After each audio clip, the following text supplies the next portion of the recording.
Eh bien bonjour à tous, bienvenue sur la chaîne Cycle Passion. Alors aujourd'hui je vais vous parler, faut-il obligatoirement avoir un capteur de puissance pour bien s'entraîner?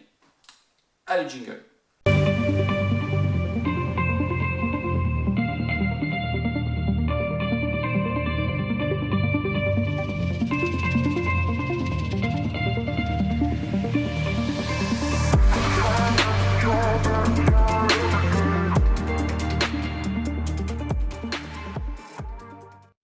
Alors faut-il avoir obligatoirement un capteur de puissance pour bien s'entraîner?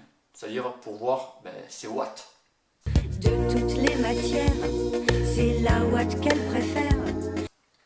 Alors, heureusement, non. Heureusement pour nous, tu vois, parce que quand tu vois le prix de capteur de puissance, ça va entre 1000 et 3000 euros. Tu vois, à peu près. Alors, si tu as ce style de capteur, c'est vrai que c'est le top. Là, tu peux vraiment bien voir ta progression, tu peux bien travailler, c'est vrai que c'est le top, hein, c'est le capteur à avoir quoi en fait, hein, c'est vrai, mais c'est voilà, c'est cher quoi. 90% d'entre nous, avoir ce style de capteur, c'est pas indispensable. Hein. Bon, ceux qui l'ont, moi j'en connais certains qui l'ont, je dis ouais, et tu l'utilises comment? Et je dis pas qu'un mec, hein. Ouais, bon, moi je vois combien je fais ma sortie et tout. Ça fait un peu cher l'info quand même. Hein.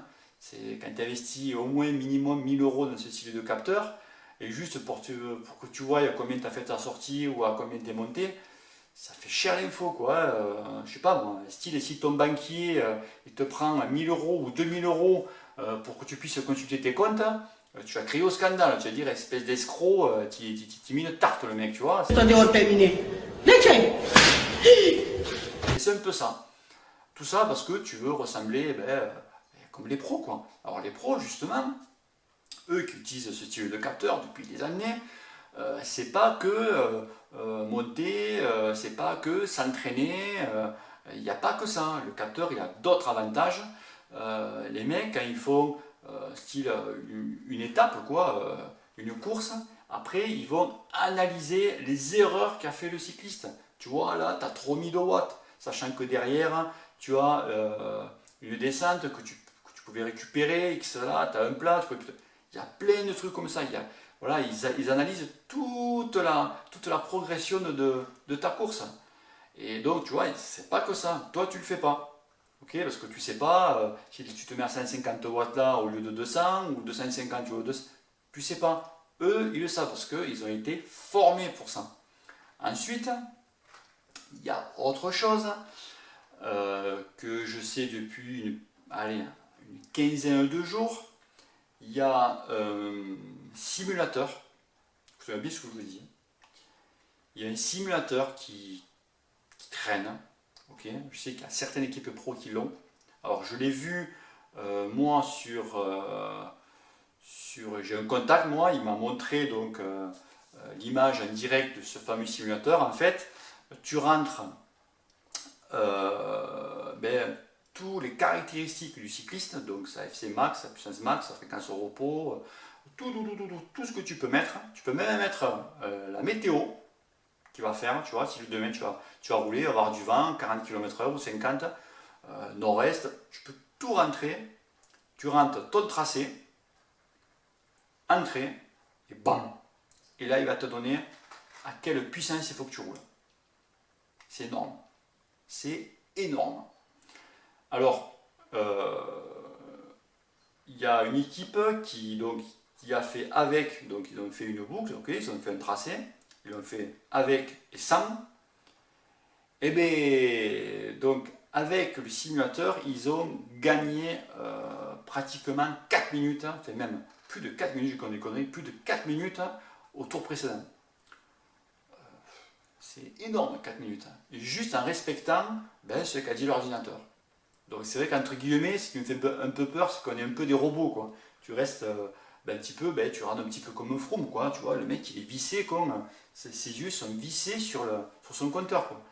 C'est vrai que moi quand j'ai vu ça, j'ai dit putain, alors bien sûr tu peux changer quelques petits paramètres, Si tu vois que là, ouais, il met 200 watts, moi je suis capable de monter à 250, tu peux le faire, hein, tu peux tout modifier, mais après tu sais que derrière, à la fin, tu risques peut-être un petit peu d'être un petit peu charrette, tu vois. C'est que ça m'a un petit peu impressionné. Et il y a, donc j'ai regardé donc, le Tour de Suisse et merde, le Tour de, ça s'appelle le Dauphiné. Le Dauphiné. Et c'est, alors, je sais pas si c'est moi qui focalise, qui fait vraiment le captage là-dessus, tu vois, mais je remarque que de plus en plus de coureurs regardent leur compteur, qu'ils faisaient un peu moins avant. Bon, c'est pas comme Froome, hein.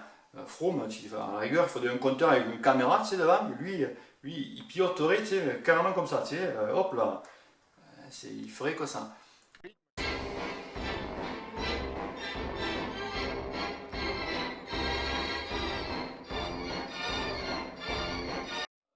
C'est vrai qu'aussi, pour revenir à Froome, on voit que lui, quand il y a une attaque, on l'attaque, il attaque lui, mais progressivement. Tu vois, vraiment, lui, c'est au watt. Il fait tout au watt, tout, absolument tout. Et c'est vrai que bon, là, en ce moment, c'est vrai que je regarde. Bon, bien sûr, si après toutes les équipes pro ont ce programme, ben, c'est vrai qu'après l'écart, ben, ça n'existera plus, puisqu'ils l'auront tous. Donc, tu n'auras pas l'avance que tu as sur une autre équipe et que lui ne l'a pas. Donc, je pense que ce programme doit coûter une blende quand même, le truc. Il doit coûter quand même, machin, ça va être chaud. Hein. Il n'y a que les grosses équipes, je pense, qui peuvent se le permettre, quoi. Donc, revenons à nous, les petits amateurs que nous sommes. Donc, comment tu peux voir ta progression? Mais déjà, bon, sur le vélo, tu vois, que tu descends mieux, que tu montes mieux. Après, c'est pas compliqué, tu te mets un segment Strava. Sur 500, tu prends une route de 500-600 mètres avec 3-4%, tu vois. Et tu te jauges tous les mois là-dessus. Et tu vois si tu gagnes du temps, si ta fréquence cardiaque elle a baissé, etc., etc. Et là tu te dis, ouais, en plus sur Strava, ce qui est bien, c'est que ça te donne une estimation en watts, à peu près. C'est une estimation, hein, c'est pas à prendre 100%, hein, c'est une estimation.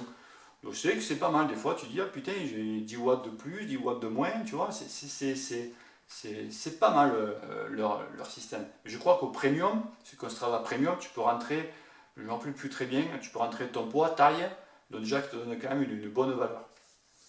Ok. Donc ça c'était pour aujourd'hui, dans la vidéo d'aujourd'hui, sur les capteurs de puissance. Après je vais revenir sur autre chose. Donc c'est les vidéos précédentes que j'ai fait, style le vélo fait-il maigrir, perdre les derniers kilos, etc. Il y en a pas mal d'entre vous qui m'envoient des mails, des messages. Ils me disent, ouais, mais qu'est-ce que tu penses de cet entraînement en haute densité, tatati, tatata, si je fais que du Tabata, est-ce que je vais progresser, est-ce que je vais perdre du gras, enfin surtout du gras, parce que le message c'est, je veux perdre du gras. Alors les gars, s'il vous plaît, je l'ai dit, je ne sais pas combien de fois, vous le voyez sur d'autres chaînes, pour perdre du gras, la clé, c'est votre fréquence cardiaque. Excusez-moi du mot, mais putain quoi. C'est votre fréquence cardiaque. Au-dessus de 80%, vous cramez du sucre. En dessous, vous cramez du gras. Point barre. Mais bouffez-le, moi j'ai pas lâché pour vous dire, moi bouffez-le. Allez hop, mademoiselle, dehors, tous ces rats du balai qui bouffent leur cochon, vous avez entendu? Bouffez-le. Ok. Imaginez, réfléchissez un petit peu, si tous les pros, quand ils font leur entraînement, chaque entraînement, ils se mettent une mine, t'en as pas un qui prend un départ. Hein. Ils sont tous cramés déjà 2 mois après. Réfléchis un peu. C'est vrai que ça impressionne certains parce que tu dis, mais en dessous de 80%, moi je transpire à peine quoi. Ben oui, mais c'est ça. Tu transpires à peine. Nous, quand on fait, après notre reprise au mois de décembre, et bien quand tu reprends l'entraînement, quand tu fais du fond, ben le fond, ben, tu es en dessous de 80%, tu es à I3 à peu près, et puis tac, tac, tac, tac, I2, I3 selon les échelles de chacun. Et bien à 80%, c'est vrai que ben, tu te balades, tu te fais un peu chier quoi. Ben oui, mais c'est comme ça. Et là tu crames. Après tu mets au-dessus, dehors tu le vois, et bien il faut vite que tu t'alimentes parce que lui tes muscles commencent à chauffer et il faut que tu alimentes. Donc c'est pour ça qu'au-dessus, ben, tu crames que du sucre, en dessous tu fais que du gras. Ok, capito? Ok, ça marche? Allez, si vous avez aimé cette vidéo, partagez-la, likez-la et vous vous abonnez. Allez, ciao ciao. Merci messieurs, c'était très bien. C'était très bien.